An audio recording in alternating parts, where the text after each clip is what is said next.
এই মুভির গল্পটি জার্মান ও আমেরিকা নিয়ে। একসময় জার্মান ও আমেরিকার মধ্যে যুদ্ধ হয়েছিল, কিন্তু জার্মান সেনারা একসময় অনেক আমেরিকান সেনাদের হত্যা করেছিল। এই সময়টা ছিল পূর্ব 1944 সালের ঘটনা। তখন জার্মানদের হাত থেকে কিছু আমেরিকান সেনা পালাতে সক্ষম হয়েছিল। তারপর সেই সেনারা কি কি ভয়াবহ পরিস্থিতির মধ্যে পড়েছে সেটাই জানার চেষ্টা করব। মাত্র কয়েকজন আমেরিকান সেনা যারা কিনা এই বরফের এলাকায় সার্ভাইভ করছে। এখন তাদের কঠিন মিশন হলো নিজেদের ক্যাম্পে ফিরে যাওয়া। তবে এই মিশন তাদের কমপ্লিট করতে হলে তাদের যেতে হবে জার্মানদের ক্যাম্প দিয়ে। তবে আরেকটা বিষয় বলে রাখি, এটা সম্পূর্ণ সত্য ঘটনা। তো চলুন জেনে আসি সেন্ট অ্যান্ড সোলজার্স মুভির সম্পর্কে। গল্পের শুরুতেই আমাদেরকে একটি বরফের এলাকা দেখানো হয়। সেখানে দেখা যায় যে অনেক সেনা কিছু একটা খোঁজার চেষ্টা করছিল। মূলত এরা ছিল আমেরিকান সেনা। আর তারা যেখানে আছে সেটা খোঁজ নিয়ে জানতে পারে এই জায়গাটি বেলজিয়ামের মলমিডি নামে একটি চড়াই অবস্থিত। মূলত তারা এখানে 72 জন সেনার লাশ খুঁজে পায়। আর তারা এখানে যে লাশগুলো খুঁজে পেয়েছিল তারা সবাই আমেরিকান সেনা ছিল। আসলে জার্মানরাই আমেরিকান সেনাদের বন্দি বানিয়ে তাদেরকে খুন করেছিল। এই ভয়ানক দৃশ্য পরিবর্তন হয়ে আমাদেরকে 3 সপ্তাহ আগের এই ঘটনার দৃশ্য দেখানো হয়। সেখানে দেখা যায় অনেক জার্মান সেনা আমেরিকান সেনাদের বন্দি বানিয়ে তাদের উপর নির্যাতন করছিল। সেখানে দেখা যায় জার্মানরা সমস্ত আমেরিকান সেনাদের এক জায়গায় করে তাদের তল্লাশি নেয়। কারণ কোনো আমেরিকান সেনা যদি কোনো বন্দুক অথবা কোনো অস্ত্র লুকিয়ে রাখে তাহলে সেটা ধরা পড়বে। তবে জার্মানরা এখানে বেকার ছাড়া ভালো কিছুই পায় না। তবে এখানে একজন সেনাকে দেখানো হয় যার কাছ থেকে জার্মানরা একটি বাইবেল আর একটি মহিলার ছবি পায়। কিন্তু এগুলো যেহেতু কোনো কাজের জিনিস না, তাই সেই সেনাটিকে তার জিনিস ফেরত দিয়ে দেয়। মূলত এই আমেরিকান সেনাটির নাম হলো ডিকেন। কিন্তু এখানে আরেকজন আমেরিকান সেনাকে দেখানো হয় যে অনেক আতঙ্কে ছিল। আসলে হয়তো এই তল্লাশি নেওয়ার পরেই তাদেরকে সকলকে মারা হবে।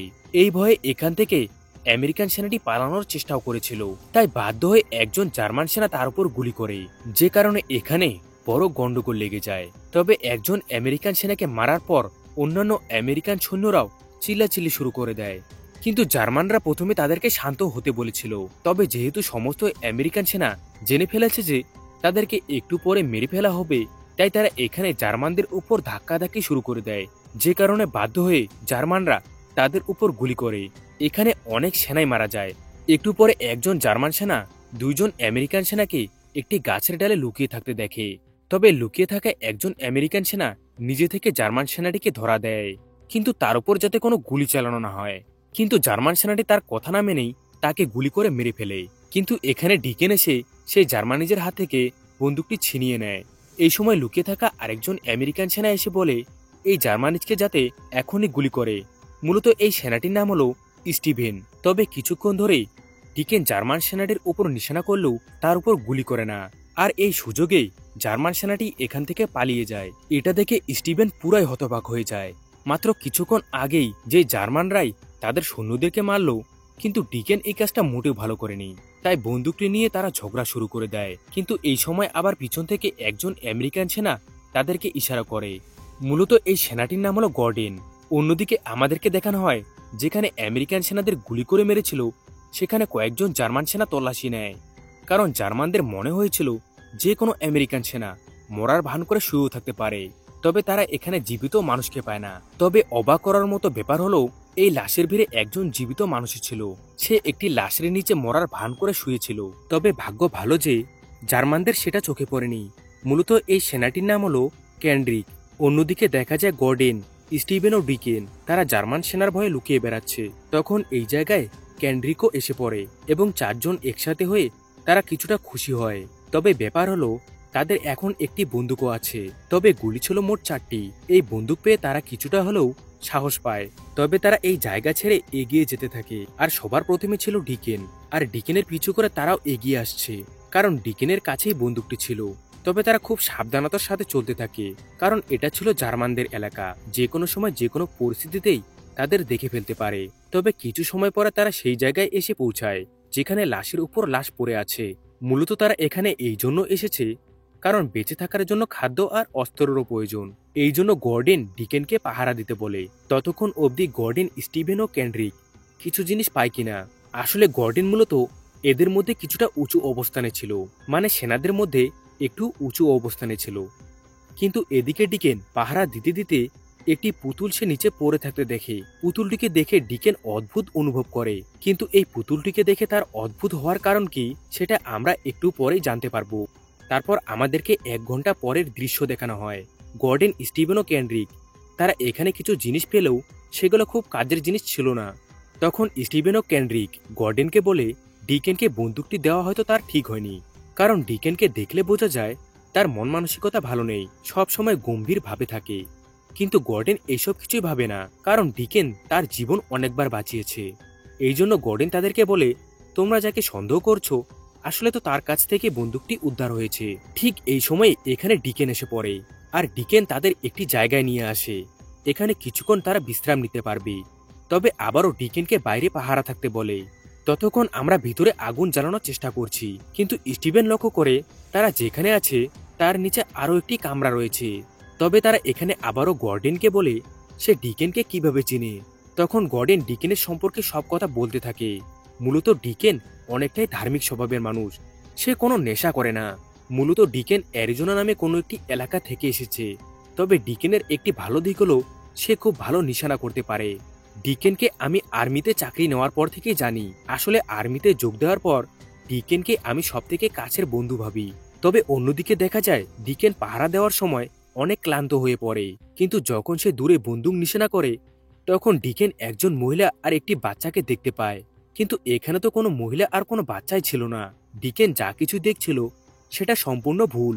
তখন ডিকেন বুঝতে পারে এটা তার মনের ভুল ছিল, কিন্তু সেই মহিলা আর বাচ্চাটিই বা কে ছিল, আর তার সাথে ডিকেনের কি সম্পর্ক রয়েছে সেটা আমরা পরে জানতে পারবো। তখন ডিকেন আবার দূরে জার্মান সেনাদের দেখতে পায়। জার্মান সেনারা মূলত তাদের দিকে আসছে, তাই সাথে সাথে ডিকেন এসে জানায় তারা যাতে এখনই কোথাও লুকিয়ে পড়ে। কিছু জার্মান সেনা জিপ গাড়ি নিয়ে এদিকে আসছে। তবে স্টিভেন যেহেতু কিছুক্ষণ আগে লক্ষ্য করেছিল যে এই কামরার নিচে আরও একটি কামরা রয়েছে, তাই তারা এখানে লুকিয়ে পড়ে। একটু পর জার্মানরা এই জায়গায় আসে যেখানে ডিকেন আর গর্ডন তারা সবাই লুকিয়ে আছে। আসলে জার্মানরা এখানে এসেছে যাতে তারা কিছু কাজ এখানে বিশ্রাম নিয়ে করতে পারে। কিছুক্ষণ ধরে জার্মান সেনারা এখানে বিশ্রাম নেওয়ার পর তাদের রেডিও সিগন্যালে জানায় যে তারা যাতে এখনই এই জায়গা খালি করে, কারণ অন্য দেশের সেনা তাদের উপর হামলা করতে পারে। এখানে আবার জার্মান সেনা এই সময় দূরে কোথাও প্লেনের শব্দ শুনতে পায়, তাই এখানে একজন জার্মান সেনা সবাইকে বলে তারা যেন নিজের জিনিস নিয়ে এই জায়গা খালি করে, কারণ কোথাও একটি প্লেন ক্র্যাশ করেছে। এই জায়গা থেকে জার্মানরা যাওয়ার পর তারা 4 জন উপরে উঠে একে অপরকে জানায় যে জার্মান সেনাদের কথা তারা কেউ বুঝতে পেরেছে কিনা, কিন্তু তারা কেউ জার্মান সেনাদের কথা বুঝতেই পারেনি। তবে এটা শুনতে পেরেছে যে কোথাও নদীর কাছে একটি প্লেন ক্র্যাশ করেছে, তাই তারাও এই জায়গায় সময় নষ্ট না করে অন্য জায়গায় সার্ভাইভ করার জন্য বেরিয়ে পড়ে। তবে পথিমধ্যে তারা একজন সেনাকে গাছে ঝুলিয়ে থাকতে দেখে। মূলত কিছুক্ষণ আগে যে প্লেন দুর্ঘটনাটি ঘটেছিল সেই প্লেনেই এই সেনাটি ছিল, কিন্তু কেন্ড্রিক ও স্টিভেন তাকে শত্রু ভেবে গুলি করে মারতে চাইছিল। তবে গর্ডন গুলি করতে বাধা করে। আসলে এই সেনাটি মূলত ব্রিটিশ সেনা, তাই গর্ডন কেন্ড্রিককে পাঠিয়ে দেয় যাতে সে সেনাটিকে উদ্ধার করে। তবে যখন কেন্ড্রিক সেনাটিকে উদ্ধার করে তখন এই সেনাটি তাদের উপরে পাল্টা আক্রমণ করে। মূলত এই সেনাটি অনেক রাগান্বিত অবস্থায় ছিল। ব্রিটিশ সেনাটি ভাবছিল এরা হয়তো জার্মান সেনা, তবে ব্রিটিশ সেনাটি তাদেরকে অনেক কিছু প্রশ্ন করে যাতে জানতে পারে এরা জার্মান সেনা হয় কিনা। তবে ব্রিটিশ সেনাটি তাদের অনেক কিছু প্রশ্ন করে জানতে পারে এরা কোনো জার্মান সেনা নয়। এই জন্য ব্রিটিশ সেনাটি নিজের খারাপ কাজের জন্য ক্ষমা চায়। তখন গর্ডন এই সেনাটিকে বলে আসলে সে কে। তখন ব্রিটিশ সেনাটি বলে তিনি একজন ফ্লাইট সার্জন, তার নাম অবরন উইনলি, তিনি একজন রয়্যাল এয়ারফোর্স। তবে অবরন জানায় তার কাছে শত্রুদের ডেরার রহস্যর ব্যাপারে তারা জানা আছে। তার বর্তমানে কামান সেন্টারে যাওয়াটা খুবই জরুরি, কিন্তু কামান সেন্টার ছিল এখান থেকে প্রায় 30 থেকে 40 কিলোমিটার দূরে। তাই গর্ডন প্রথমে অবরনকে সেই জায়গায় নিয়ে আসে যেখানে কিছুক্ষণ আগে গর্ডন, স্টিভেন ও ডিকেন ও কেন্ড্রিক তারা একসাথে ছিল। এখানে অবরন বলে আসলে শত্রুদের আক্রমণের পর আমরা আদেশ পেয়েছি যাতে আমরা শত্রুদের তথ্য জোগাড় করি, তাই আমরা প্লেনে করে মেঘের আড়ালে থেকে শত্রুদের ডেরার তথ্য ক্যামেরাবন্দি করছিলাম। কিন্তু ঠিক এই সময়েই জার্মানরা জাহাজ নিয়ে আমাদের প্লেনের উপর পাল্টা আক্রমণ করে। মূলত অবরণের সবচেয়ে বড় লক্ষ্য হলো ইন্টেলিজেন্সিতে পৌঁছানো, কারণ সেখানে মিস নদীর আশপাশ এলাকা শত্রুরা দখল করার চেষ্টা করছে, আর কয়েক কিলোমিটার দূরে লিস এলাকা পড়বে, আর লিস হাতিয়ারের ভান্ডার। এখানে জার্মান পৌঁছানোর আগে তাকে কামান সেন্টারে গিয়ে এই খবরটা জানাতে হবে যাতে শত্রুরা পৌঁছানোর আগে আমরা সেই জায়গায় আগে পৌঁছে হাতিয়ারগুলো দখল করতে পারি। কিন্তু সেখানে পৌঁছাতে তাদের অনেক দেরি হয়ে যাবে, কারণ সঠিক পথ দিয়ে গেলে কয়েক কিলোমিটার দূর লেগে যাবে। তাই তারা সবাই শর্টকাট পথ দিয়ে যেতে থাকে। তবে কিছু দূর যেতে না যেতেই ডিকেন অদ্ভুত কিছু অনুভব করে, কিন্তু সেটা সে এড়িয়ে যায়। এদিকে তারা সবাই কিছু দূর যাওয়ার পর একটি জায়গায় আসে। এখানে স্টিভেন গর্ডেনকে বলে, স্যার আপনি কতদিন ধরে ঘুমাননি? তখন গর্ডেন বলে, 2 দিন হয়ে গেছে। সে ভয়ে ঠিকভাবে ঘুমাতেও পারছে না। আর ডিকেন তো 3 দিন হয়ে গেছে। এইরকম হতে থাকলে তাহলে তো ডিকেন একদিন মারা যাবে। তাই তারা আরো কিছু দূর যাওয়ার পর একটি বিশ্রামের জায়গা দেখতে পায়। তবে এই জায়গায় ক্যান্ড্রিক একটু ঘুরে ফিরে দেখে, কারণ জার্মান সেনাও এই জায়গায় বিশ্রাম নিতে পারে। কিন্তু এই কামরার ভিতর কেউ ছিল না। তাই তারা সবাই এখানে বিশ্রাম নেয়। কিন্তু দেখা যায় ডিকেন ঘুমানোর সময় অদ্ভুত একটি স্বপ্ন দেখতে পায়। তাই তার ঘুম ভেঙে যায়। তবে যখন ডিকেন আর গর্ডেনের পাহারা দেওয়ার সময় আসে, তখন তারা পাহারা দিতে দিতে ঘুমিয়ে পড়ে। এই সময় আবার জার্মান সেনারা এই পথ দিয়ে যাচ্ছিল। তখন সাথে সাথে গর্ডেন আর ডিকেনের ঘুম ভেঙে যায়। কিন্তু ভাগ্য ভালো যে কোনো জার্মান সেনাই তাদেরকে দেখতে পায়নি। তবে একটু পর দেখা যায় ডিকেন ও গর্ডেন ভিতরে বসে কিছু খেতে খেতে গল্প করে। মূলত তারা বলতে থাকে তাদেরকে এখন বাড়িতে থাকা প্রয়োজন ছিল, এখানে এসে তারা ফেঁসে গিয়েছে। আসলে আর কিছুদিন বাদে ডিকেনের স্ত্রী নতুন সন্তান জন্ম দিতে চলেছে। আর যেই দিনে ডিকেনের স্ত্রীর সন্তান হবে, এই দিনে আবার গর্ডেনের জন্মদিন। কিন্তু এত সুন্দর খবর পেয়েও গর্ডেন খুশি হয় না, কারণ এত সুন্দর একটা খবর ডিকেন নিজের কাছে লুকিয়ে রেখেছে। তবে ডিকেন এটা বলে যে মূলত এই খবরটা সে ইদানিং পেল।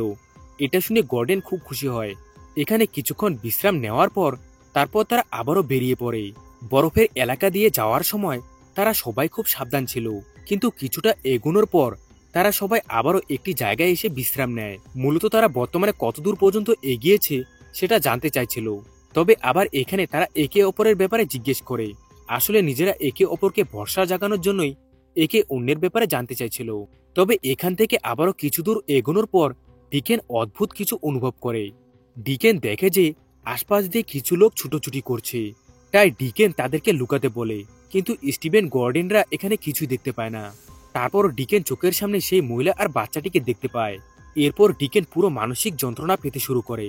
মূলত এখন ডিকেনের ঘুমের প্রয়োজন ছিল, কিন্তু এখন তো তাদের কাছে কোনো নিরাপদ জায়গায় ছিল না। তবে ডিকেনকে দেখা যায় যে সে মানসিকভাবে এত ভয় পেয়ে আছে যে সে অবরণকে জড়িয়ে ধরে। আসলে ডিকেন এখানে নিজেকে উদ্দেশ্য করে বলছে যাতে তাকে মারা না হয়। তখন গর্ডেন স্টিভেনকে বলতে থাকে ডিকেনের মাঝে মাঝে প্যানিক অ্যাটাক হওয়ার কারণ কি। তখন গর্ডেন সব ঘটনা খুলে বলে, মূলত কিছুদিন আগেই এলসন বন নামে তারা একটি গ্রামে ঢুকেছিল একজন শত্রুর পিছু করতে করতে। আসলে অনেক শত্রুদের গর্ডেন ধরতে পেরেছিল, কিন্তু একজন শত্রু তাদের কাছ থেকে পালিয়ে গিয়েছিল। আর তার পিছু করতে করতে ডিকেন এলসন বন নামে একটি গ্রামের চার্জে এসে পড়েছিল। আর সেই চার্জের ভিতরে ছিল সেই শত্রুটি ভিতর থেকে ডিকেনকে গুলিও চালিয়েছিল। তাই ডিকেন একটি বোমা সেই চার্জের ভিতরে ছুঁড়ে মারে। তখন সেই চার্জের ভিতরে প্রবেশ করে ডিকেন শত্রুটিকে মেরে ফেলে। কিন্তু অবাক করার মতো ব্যাপার হলো সেই চার্জের ভিতরে 2জন মহিলা আর 6জন বাচ্চার লাশ পাওয়া গিয়েছিল। আর বোমা বিস্ফোরণের কারণেই তারা মারা গিয়েছে। এই জন্য ডিকেন নিজেকে খুনের দায়ী মনে করে। তবে সেখানে একটি পুতুল ছিল, আর এই পুতুলটিকে দেখে একবার ডিকেন অদ্ভুত অনুভব করেছিল, যেটা আমি আগেই বলে দিয়েছি। আর এই দৃশ্য দেখেই ডিকেন এখানে প্যানিক অ্যাটাক করে। তবে ডিকেনকে তখন আমরা হাসপাতালে পাঠানোর চেষ্টা করেছি, কিন্তু 1 ঘন্টা পর আমরা নিজেরাই শত্রুদের হাতে ধরা পড়ে যাই। তারপর থেকে আমরা এই অবস্থায় ফেঁসে গিয়েছি। এইসব কথা শুনে স্টিভেন বলে ডিকেনের কাছ থেকে বন্দুকটি নিয়ে যাতে অন্য কারোর হাতে দিয়ে দেয়, কারণ মানসিক ভারসাম্য হারিয়ে ডিকেন যে কোনো কিছুই করতে পারে। স্টিভেনের কথা গর্ডেনও একমত ছিল, তাই বন্দুকটির দায়িত্ব এবার ক্যান্ড্রিকের হাতে তুলে দেয়। তবে একটু পর দেখা যায় স্টিভেন ডিকেনকে জিজ্ঞেস করে বলে যে যখন প্রথম সে সেনাতে যোগ দিয়েছিল তখন তার সামনে কি কি সমস্যা এসেছিল। তখন ডিকেন বলে একদিন সে চার্জের বাইরে দাঁড়িয়েছিল, তখন কিছু শত্রু এসে সেখানে হামলা শুরু করেছিল। সেখানে একটি বাচ্চাকে আমি কোলে তুলে নিয়েছিলাম। সেই বাচ্চাটিকে দেখে আমার মায়া হয়েছিল, কারণ বাচ্চাটির শরীরে আঘাতের ক্ষত ছিল। বাচ্চাটিকে ঈশ্বরের কাছে প্রার্থনা করতে দেখে আমিও তার সাথে সাথে প্রার্থনা করতে থাকি। কিন্তু কিছুক্ষণ পর সেই বাচ্চাটি আমার কোলেই মারা যায়। আর সেই দিনে আমি প্রথম চোখের সামনে কাউকে মরতে দেখেছি। আর এখন আমি একটা জিনিস বুঝেছি, হয়তো সে যেখানে আছে খুশিতে আছে। একটু পর স্টিভেন ডিকেনকে আবারও বলে, তোমার কাছে জার্মান সেনা এত প্রিয় কেন? তখন ডিকেন বলে, জার্মানরা আমাদের মতোই, তারাও আমাদের মতো নিজের দেশকে রক্ষা করার জন্য লড়াই করছে। তাদের শুধু পোশাকটাই আলাদা। আমরা যদি তাদের জায়গায় থাকতাম আমরাও ঠিক একই কাজ করতাম। তখন স্টিভেন বলে, তোমার বুদ্ধি ঘটিতে চলে গিয়েছে। আমি একজন ডাক্তার, আমিও চাইলে মেডিকেল ডিপার্টমেন্টে পড়াশোনা করে সাধারণ মানুষের সেবা করতে পারতাম, কিন্তু আমি এখন সেনাদের শরীর ছিঁড়ে গুলি বের করছি, কারণ দেশকে বাঁচাতে সেনাদের দরকার। আর এখানে আমি কোনো পোশাকের তুলনা করছি না। তারা একে অন্যের সাথে কিছুক্ষণ তর্ক বিতর্ক করার পর এক জায়গায় এসে বিশ্রাম নেয়। আবহাওয়া এখন প্রচন্ড খারাপ, কারণ তুষার পড়ছে। গর্ডেন অবরণের কাছে জানতে চায় বর্তমানে তারা কোথায় আছে আর এখান থেকে মানহাই কত দূর। অবরণ অনুমান করে বলে মানহাই হয়তো এখান থেকে আরো 15 কিলোমিটার দূরে। এটা শুনে গর্ডেন বলে ঠিক আছে, কারণ তারা সন্ধ্যার আগে সেই জায়গায় পৌঁছে যাবে। কিন্তু মানহাই যাওয়ার পথে তারা প্রচন্ড অসুস্থ হতে শুরু করে, কারণ ঠান্ডার কারণে তাদের শরীর জমে যাচ্ছিল। একটা সময় তো পা পিছলে ক্যান্ড্রিক একটি কামরায় পড়ে যায়। এখানে ক্যান্ড্রিক অনেকটাই আঘাত পায়, কিন্তু এখানে তো তাকে চিকিৎসা করাও ঠিক হবে না। তাই ক্যান্ড্রিকে নিয়ে তারা একটি নির্জন বাড়িতে আশ্রয় নেয়। তবে ভিতরে প্রবেশ করার সময় তারা সাবধানে ছিল, কারণ জার্মান সেনাবাহিনী ঠান্ডার মধ্যে এখানে সার্ভাইভও করতে পারে। তবে বোঝা গেল এটা কোনো নির্জন বাড়ি নয়। এই বাড়িতে একজন মহিলাও থাকে। বাড়ির চারিদিকে লক্ষ্য করতে করতে গর্ডেন সেই মহিলাটির সামনে এসে পড়ে। মহিলাটি গর্ডেনকে দেখার সাথে সাথেই হাতে ছুরি তুলে নেয়। মহিলাটিকে গর্ডেন বারবার বোঝানোর চেষ্টা করে সে তার কোনো ক্ষতি করতে আসেনি, তারা শুধু এখানে একটু আশ্রয় পেতে চায়। আর সে একজন আমেরিকান সেনা। এটা শোনার সাথে সাথেই মহিলাটি ছুরি রেখে দেয়। মহিলাটিকে দেখে মনে হচ্ছিল বিপদের সময় কোনো আমেরিকান সেনা তাকে সাহায্য করেছিল।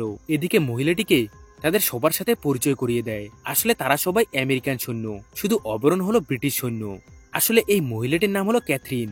তবে ক্যাথরিন সবাইকে আশা দেয় যে তারা যাতে এই যুদ্ধে জয়ী হয়, এবং কিছুক্ষণের জন্য ক্যাথরিন বাইরে যায়। বাইরে প্রচন্ড তুষার হচ্ছে। এখানে তারা ঘুমের বিশ্রাম নিয়ে বেলা 3টে বেজে গিয়েছে। অবরণ ঘুম থেকে উঠে সবাইকে জানায় তিনি এখনই এই জায়গা ছেড়ে বেরিয়ে পড়বে, কারণ আজ যদি সে মানহাই কমান্ড সেন্টারে পৌঁছাতে না পারে তবে কাল সকালে সেই জায়গায় সে পৌঁছে যাবে। কিন্তু গর্ডেন তাকে খারাপ খবর দেয় যে সে সেখানে যাওয়ার আগে বরফ হয়ে যাবে, কারণ বাইরে এখন অনেক ঠান্ডা। কিন্তু অবরণ এইসবে পাত্তা না দিয়ে বেরিয়ে পড়ে। কিছুক্ষণ পরে দেখা যায় ক্যাথরিন আবারও ফিরে আসে। কিন্তু ব্যাপার হলো এই সময় আবার দুজন জার্মান সেনা ক্যাথরিনের পিছু করতে করতে তাদের বাড়ির সামনে চলে আসে। ক্যাথরিন এটা দেখে জার্মান সেনাটির সাথে কথা বলতে চায়, কিন্তু এই জার্মান সেনাটি সরলতার সুযোগ নিয়ে ক্যাথরিনের সাথে খারাপ আচরণ করে। এইসব আবার ভিতর থেকে ডিকেন দেখছিল। আর একটা সময় পরে ডিকেনের সহ্যের বাঁধ ভেঙে যায়, তাই সে বাইরে এসে সেই জার্মান সেনাকে গুলি করে মেরে ফেলে। অন্যদিকে আরেক জার্মান সেনা এটা দেখে ভয়ে পালাতে থাকে, কিন্তু ডিকেন পালানো জার্মান সেনাটির উপর দুইবার গুলি করলেও নিশানা তার কাজে লাগে না। ভাবছো এখন কি হবে? যে জার্মান সেনাটি পালিয়ে গিয়েছে এখন সে তাদের সেনাদের খবর দেবে যে কয়েকজন আমেরিকান সেনা সার্ভাইভ করে বেড়াচ্ছে। তাই যে করে হোক এই জার্মান সেনাকে আমাদের ধরতেই হবে। ঘরে এসে সবাই ডিকেনকে বলে তুমি তো অনেক বড় নিশানাবাজ, কিন্তু তোমার নিশানা কিভাবে ভুল হলো? এই নিয়ে স্টিভেনের সাথে ডিকেনের কিছুটা তর্ক হয়। ঠিক এই সময় অবরণ সেই পালিয়ে যাওয়া জার্মান সেনাকে নিয়ে আসে। আসলে অবরণ দূর থেকে গুলির শব্দ পেয়ে আবারও ফিরে আসে, কিন্তু ডিকেন তাকে দেখে চিনতে পারে। আসলে ডিকেনের সাথে এই জার্মান সেনা একসময় বার্লিনে কাজ করত। তখন ডিকেন সব সত্যি কথা বলে। আসলে সে গুলির নিশানা নিজে থেকে ভুল করেছিল। চাইলে সে এই জার্মান সেনাকে মেরে ফেলতে পারত, কিন্তু দূর থেকে তাকে সে চিনে ফেলেছিল। তাদের দুজনের এত সুন্দর বন্ধুত্বের সম্পর্ক দেখে সবাই মায়া পড়ে যায়। আসলে এই জার্মান সেনাটির নাম রুডল্ফ। তবে যখন সবাই ঘুমিয়ে পড়ে তখন বন্ধু হিসেবে ডিকেন রুডল্ফকে পালাতে সাহায্য করে। ঘুম থেকে সবাই যখন উঠে তখন জার্মান সেনাকে না দেখতে পেয়ে হতবাক হয়ে যায়। এর জন্য দায়ী হিসেবে তো সবাই স্টিভেনকে ধরে, কারণ সে এই সময়টাতে পাহারা হিসেবে ছিল। কিন্তু দেখা যায় ডিকেন নিজে থেকে সব কথা স্বীকার করে। আসলে সে রুডল্ফকে পালাতে সাহায্য করেছে। তবে এর বদলে সে রুডল্ফের কাছে জেনে নিয়েছে জার্মানদের নকশা। বর্তমানে মানহাই যাওয়া তাদের ঠিক হবে না, কারণ সেই জায়গায় বর্তমানে বোমাবাড়ি চলছে। আর এই জায়গায় অবরণে যাওয়া কোনোভাবেই ঠিক হবে না। তবে কিছু জার্মানরা নাকি একটি গ্রামের দিকে এগিয়ে আসছে। গ্রামটির নাম হলো লায়ান। এখান থেকে গ্রামটি 6 কিলোমিটার দূরে, আর এটাই ছিল সব থেকে কাছের ক্যাম্প। তবে তাদের সেই জায়গায় পৌঁছতে হবে লুকিয়ে। পথ চলতে চলতে তারা একটি গাড়ি লক্ষ্য করে। সেখানে কিছু বন্দুক ছিল, যেগুলো তারা উদ্ধার করে আবারও বেরিয়ে পড়ে। তবে স্টিভেনকে দেখে কিছুটা আতঙ্কিত লাগছিল। সে ডিকেনকে বলে তুমি কি আমাদেরকে মারতে চাইছো? কারণ তুমি তো আমাদেরকে শত্রুদের এলাকা দিয়ে নিয়ে যাচ্ছ। তখন ডিকেন বলে হ্যাঁ, মরতেও পারি। কিন্তু স্টিভেন বলে যে 2 মহিলা আর 6 বাচ্চাকে হত্যা করেছে তার কাছ থেকে কি বা আশা করা যায়। এটা শুনে ডিকেন প্রচন্ড ক্ষেপে যায়। এদিকে কিছু দূরে তারা কয়েকজন জার্মান সেনাকে দেখতে পায়, আর মাত্র 1.5 কিলোমিটার দূরে ছিল লায়ান। তাই তারা তাদের অ্যাটাক করবে নাকি এগিয়ে যাবে লায়ানের দিকে। আসলে কোন সিদ্ধান্ত তাদের সঠিক হবে। কিন্তু একজন জার্মান সেনা দেখা যায় উল্টো গর্ডেনকে গুলি করে। মুহূর্তের মধ্যেই দেখা যায় গর্ডেন সেখানেই মারা যায়। জার্মানের আরেক গুলি এসে লাগে অবরণের পায়ে। অবরণ আর এখান থেকে কোনোভাবেই উঠতেই পারছিল না, কিন্তু ক্যান্ড্রিক এসে তাকে উদ্ধার করে। আসলে অবরণের ব্রিটিশ গভর্নমেন্টের জন্য বাঁচাটা খুবই জরুরি। তখন স্টিভেন ক্যান্ড্রিককে বলে, যাও তুমি জার্মানদের থামানোর চেষ্টা করো। কিন্তু ক্যান্ড্রিক বলে, তুমি যাও স্টিভেন, তুমি শুধু নিজেকে বাঁচানোর চেষ্টা করছো। একটু পর দেখা যায় তারা সবাই একটি সেফ জায়গায় এসে অবরণকে সুস্থ করার চেষ্টা করছে, কিন্তু জার্মান সেনারা তাদের দেখে ফেলে। মুহূর্তের মধ্যেই দেখা যায় সেখানে যুদ্ধ লেগে যায়। ক্যান্ড্রিক এদিকে অবরণকে নিয়ে পালাতে থাকে, কিন্তু মাত্র দুইজন মিলে এতগুলো জার্মানদের সামাল দেওয়া অসম্ভব ছিল। এক এক জায়গা থেকে গুলি আর বোমা তাদের কাছে এসে পড়ে, কিন্তু তারা অনেক জার্মানদের মেরে সেখান থেকে পালাতে সক্ষম হয়। এদিকে দেখা যায় একজন জার্মান সেনা ক্যান্ড্রিককে গুলি করে, আর ক্যান্ড্রিক সেখানে লুটে পড়ে। তবে অবরণ নিজের বন্দুক বের করে সেই জার্মান সেনাকে মারতে সক্ষম হয়। এদিকে ক্যান্ড্রিকের মুখের মধ্যে দেখা যায় অবরণ একটি সিগারেট ঢুকিয়ে জ্বালানোর চেষ্টা করছিল। তোমাদের মনে হবে মরার আগে এইসব আবার কোন ধরনের উদ্ভট কাণ্ড, কিন্তু এটাই ছিল তাদের দুজনের ইমোশন। বেচারা ক্যান্ড্রিক অবরণের কাছ থেকে সিগারেট খাওয়ার জন্য যে কত কিছু চ্যালেঞ্জ করেছে। পুরো মুভির গল্পে এদের দুইজনের সিনগুলো ছিল ফানি টাইপের, কিন্তু সেগুলো এক্সপ্লেনে খুব জরুরি ছিল না বলে এক্সপ্লেনে বলিনি। তবে দেখা যায় সিগারেট ধরানোর আগেই ক্যান্ড্রিক মারা যায়। অবরণকে দেখা যায় সে খুব কষ্ট করে হাঁটছে, কারণ তাকে এখন যা কিছু করতে হবে একাই। কিন্তু তখন পা পিছলে পড়ে যায় অবরণ একটি ঝর্ণায়। তবে একটু দূর থেকে স্টিভেন ও ডিকেন তাকে দেখে ফেলে, তাই তৎক্ষণাৎ অবরণকে সেখান থেকে উদ্ধার করে আনে। তবে স্টিভেন বলে ক্যান্ড্রিক কোথায়, কিন্তু অবরণ বলে ক্যান্ড্রিক আর নেই। এটা শুনে তাদের মন একদম ভেঙে পড়ে। একে একে তারা দুজন সঙ্গীকে হারিয়ে ফেললো। কিন্তু ভয়ের ব্যাপার হলো দূর থেকে একজন জার্মান তাদের দিকে আস্তে আস্তে করে এগিয়ে আসছে, কিন্তু পিছন ফিরে তারা যখন তাকায় এটা আর কেউ নয়, ডিকেনের প্রিয় জার্মান বন্ধু রুডলফ। রুডলফ তার বন্ধু ডিকেনকে সাহায্যের জন্য হাত বাড়িয়ে দেয়। সে জানায় পুরো জার্মান সেনা সামনের দিকে, পিছনে পুরো খালি। তোমরা এখন চাইলেই আমার জিপটি নিয়ে পালাতে পারো। আমি ঈশ্বরের কাছে প্রার্থনা করছি তোমরা যাতে নিজের গন্তব্যে ঠিকমতো পৌঁছাতে পারো। এদিকে ডিকেন ও স্টিভেন প্রস্তুত হয়, কিন্তু তার আগে তারা তিনজন মৃত জার্মান সৈনিকের পোশাক নিজের গায়ে দিয়ে দেয়। আসলে জার্মান বাহিনীর এলাকা আর কয়েক কিলোমিটার দূরেই, তার পরে পড়বে তাদের আমেরিকান সেনাবাহিনীর এলাকা। তাই এই পোশাক তাদের অনেকটাই বিপদের হাত থেকে রক্ষা করবে।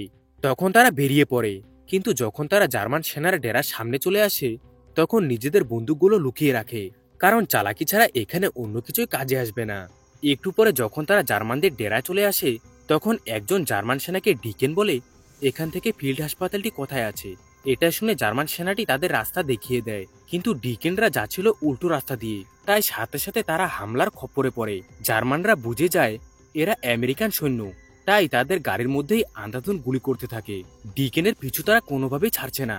একটু পর দেখা যায় তারা আমেরিকান সেনার ডেরায় এসে পড়ে, কিন্তু তারা জার্মান সেজে থাকার কারণে আমেরিকান সেনারাও তাদের উপর গুলি করতে থাকে।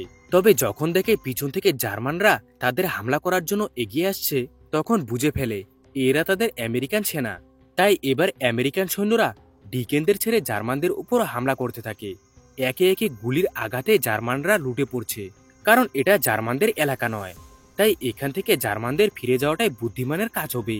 কিন্তু হঠাৎ দেখা যায় তিনটে গুলি এসে লাগে ডিকেনের বুকে। সে নিস্তেজ হয়ে বরফের উপরে পড়ে যায়। ডিকেন শেষ নিঃশ্বাস অবধি স্টিভেনের দিকে তাকিয়ে থাকে, কিন্তু স্টিভেন বন্ধুকে চোখের সামনে মরতে দেখছে, তবুও যেন সে কোনোভাবেই তার কাছে যেতে পারছে না। এদিকে যখন স্টিভেন ও অবরণকে তারা রক্ষা করে তখন তথ্য জোগাড় করে জানতে পারে এরা আমেরিকান ও একজন ইংল্যান্ডের সৈন্য। একটু পর দেখা যায় স্টিভেন ডিকেনের মৃত লাশের পাশে বসে আছে আর বলছে, তুমি আমার জীবন বাঁচিয়েছ। এর জন্য সে ডিকেনকে অনেক ধন্যবাদ জানায়। আর তখন ডিকেনের স্মৃতি হিসাবে তার বাইবেলটি স্টিভেন নিজের কাছে রেখে দেয়। সেখানে ছিল আবার ডিকেনের স্ত্রীরও ফটো। ফটোটি সে ডিকেনের মৃত শরীরের উপর রেখে দেয়। অন্যদিকে দেখা যায় অনেক জার্মান সেনা আমেরিকান সৈন্যর হাতে ধরা পড়েছে। এখানে রুডলফও ধরা পড়েছে। আর এখানেই সমাপ্তি হয় এই মুভির গল্প। তো কেমন লাগলো মুভির এক্সপ্লেনেশনটি অবশ্যই জানাবেন।